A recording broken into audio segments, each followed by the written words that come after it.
So I'm going to show you that valuing the environmental benefits of legumes requires a territorial approach. Yes. So environmental benefits have been increasingly highlighted by scientists since many years. Here you have some examples of publications. And this is shown here also by the increasing number of papers dealing with legume, environment, and cropping system in the web of science in the 25 past years. We all know many of these environmental benefits, such as a strong reduction of nitrogen fertilizer application that is allowed either on the legume crop itself or on the following crops. We all know also the yield increase that is gained by a legume crop on the following crop. Here you have an example of a wheat crop gaining around 1 ton per hectare if it is grown after a pea crop. Then you have also the decrease of greenhouse gases emissions compared to fertilized crop. We have also the decrease of fossil energy consumption, the decrease of weeds and soil-borne pathogens in a crop sequence, including legume crops, compared to crop sequences without legume crops. And this can allow a reduction in pesticide use.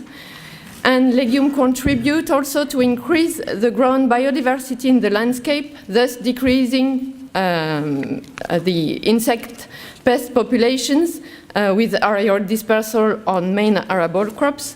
And they have also a key role in the associated biodiversity, whether in the air or in the soil macroflora.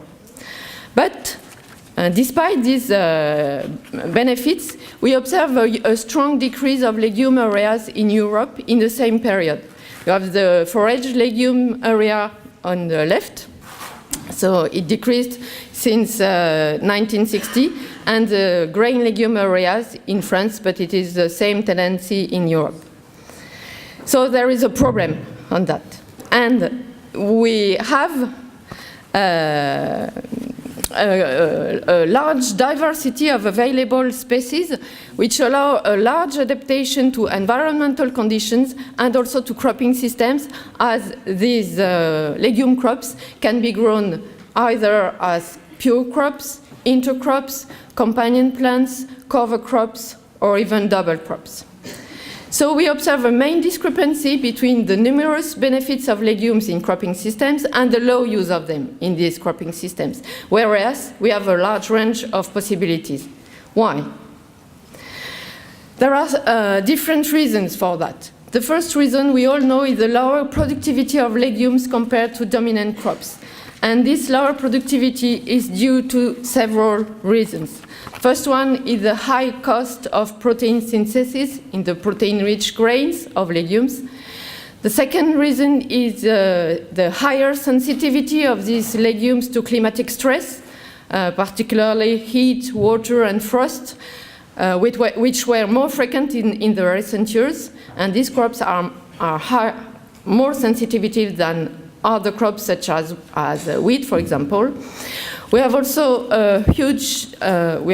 observed a huge development of soil-borne disease such as Aphanomyces cetaceus, which affects many fields in France and prevents the crop for more than 10 years in the infected fields.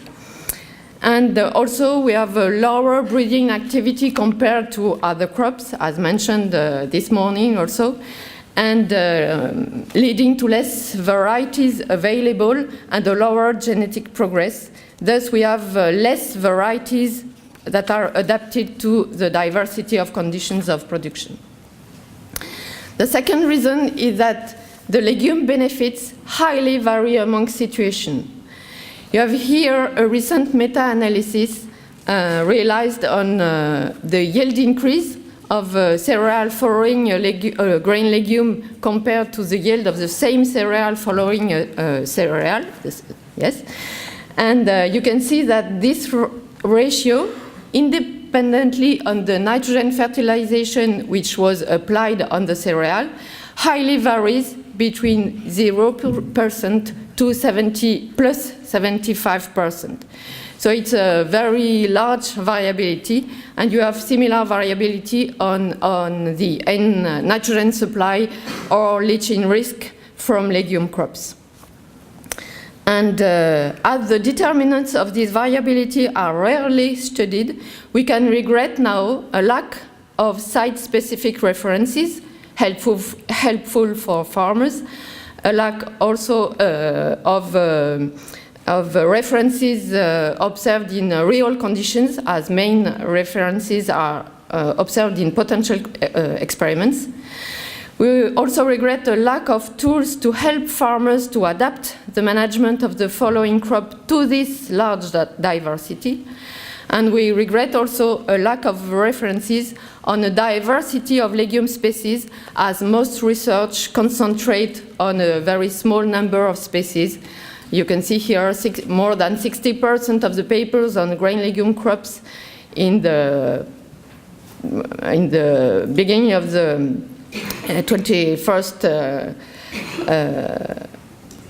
right? Yes, was on pea. And thus the consequence is that farmers do not adapt enough the rate of nitrogen fertilizer on the crop following a legume crop, thus underestimating the economic value of the legume crops. You have here an example based on a large database of French data, and this shows that the recommended rate decrease proposed by an advisory tool on a wheat grown after legume should be between 30 and 70 kilograms of nitrogen per hectare, but farmers in their practices only reduce from 20 kilograms per hectare. Thus, they lose nitrogen in the environment and they lose money. The third reason is that benefits are most often measurable on the following crop. If we compare semi-gross margins of various crops for two ranges of prices here, we can observe that pea has generally the lowest gross margin among other herbal crops, for example here oilseed rape and wheat. But the same crops following a pea have the highest gross margin. Here the oilseed rape and the wheat after a pea crop. Unfortunately, farmers and their advisors choose their crops according to the highest annual return, whereas the economic interest of the legume crops should be assessed at the scale of the crop sequence. And this is reinforced by the way practices are assessed within the socio-technical system. As you can see here from an analysis of technical journals in France, economic return of diversification crops, among them legume crops, is often analyzed at your scale in half of the papers.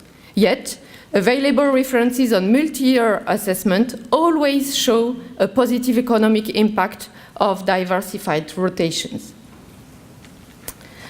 The fourth reason is linked to the fact that socio-technical systems are mainly organized within value chains, thus hiding some legume benefits.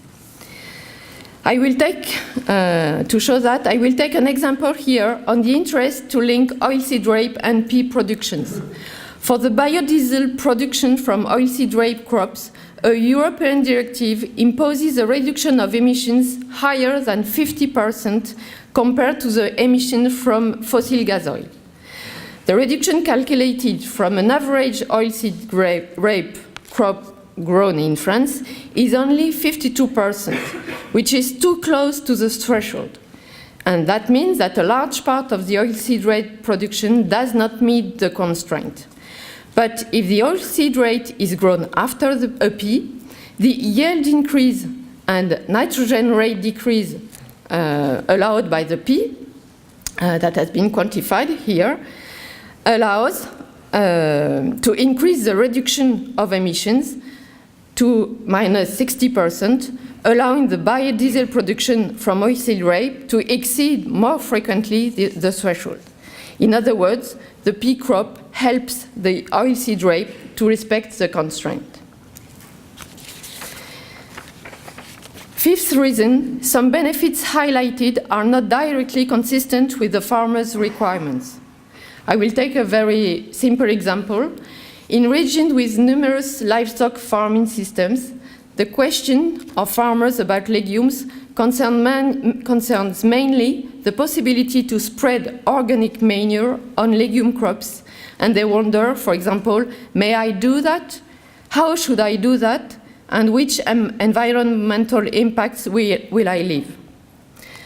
And during the same times, researchers shows the possible reduction of nitrogen fertilizer from gain from legumes, thus showing the gap between research and farmers' requirements.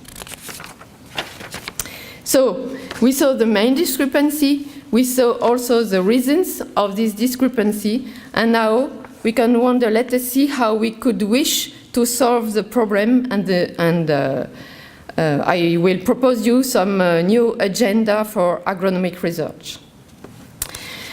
So I will try to show you that a territorial approach would be beneficial for that. First, to develop legume-based cropping system, it is important to work with the various actors who are concerned by the agriculture in their activities. The actors are the actors knowing the agricultural conditions and directly implementing it, such as farmers and advisors, the economic actors selling and using harvesting grains, such as cooperatives and feed industry, food industry, the territorial stakeholders that target specific local issues, such as the water agencies or local authorities, also the stakeholders targeting global environmental issues, and also local citizens who are sensitive to their local environment, economy, and way of life. All the actors have very diverse, various issues. Yes, all the actors have different issues. And combining these various issues in consistent actions is easier in a participatory approach involving actors at the territorial level. I will take, but yes, actors have various targets, and it is essential to take into account these different targets, to identify them, and to take them into account in innovation. I will take here the example of 15 organic farmers surveyed, the farmers growing legume cereal intercrops, and we surveyed them to understand the criteria they used to choose the species they grow and the practices they apply on them. And you can see that some of them want to have no mechanical weeding, others no nitrogen fertilization, others want to have a reduction of diseases attacks, others want to have a yield stability, others want to have an autonomy for feed, being more ambitious on protein content of their harvest, and others want to have an access to an outlet, choosing species with higher added value and able to be sorted by the collecting firm.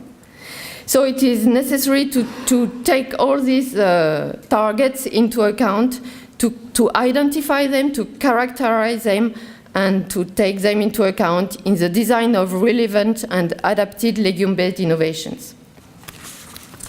Thus, working at the territorial level with the various stakeholders to design the conditions for the legume developments will require three things.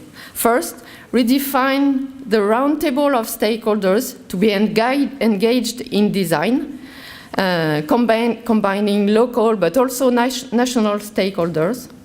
Second, to manage a shared diagnosis of the territory in order to agree on the locks and opportunities to build legume-based innovations. And third, to develop new methods and devices to enhance actors to share their aims and interests, helping to define common targets and to identify innovations meeting several targets. The second point is to identify and valorize local knowledge. As we have seen previously, this local knowledge is required for adapted innovations. Several authors have already mentioned the benefits of combining local specific experience with generic scientific expertise to enhance local relevance of innovations. Here, an example of workshop organized to design cropping systems in 3 French regions, very different, as you can see on the map. And the legumes included, you can see examples of cropping system designed, and the legumes included in the systems, represented in green, yes, you can see the green, differ among regions, adapted to the pedoclimatic conditions and to the possible outlets, and the possible adaptation of the rotation as a crop management allows to value their benefits gained from experiences of local innovative actors. So, in this aim, research should contribute to study on-farm innovative practices on legumes and specify the conditions of success, and you have several methods for that. Research should also quantify performances and services provided by legumes in local conditions and for locally adapted species, and also should formalize, share this local knowledge and specify its conditions of success in order to be usable in the design of future innovations. The third point is that it should be necessary to design coupled innovation. In fact, to favor the scaling out of innovations, these innovations must not be only agronomical. Innovative practices have to be consistent with new outlets, new technologies, new ways of organizing exchanges, new regulations, new networks of stakeholders bearing new targets. All these innovations have to be designed together with the agronomic innovations, thus requiring the coupling of innovation, or the design of coupled innovation. And this has been proposed in a recent paper. To illustrate that, I will take an example, the example of a collecting firm in southern France developing legumes.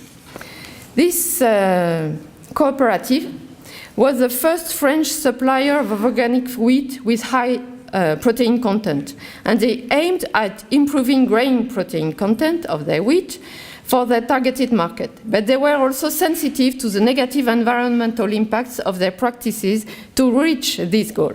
Thus, they searched for other practices allowing to first keep their wheat market. And they developed agronomic innovations such as lentil wheat intercrops to increase wheat protein content while decreasing environmental impacts. They also, together, developed technical innovations. They bought a specific machine to sort the grains from the intercrop, and they recruited a specific high-skilled engineer to optimize the machine production.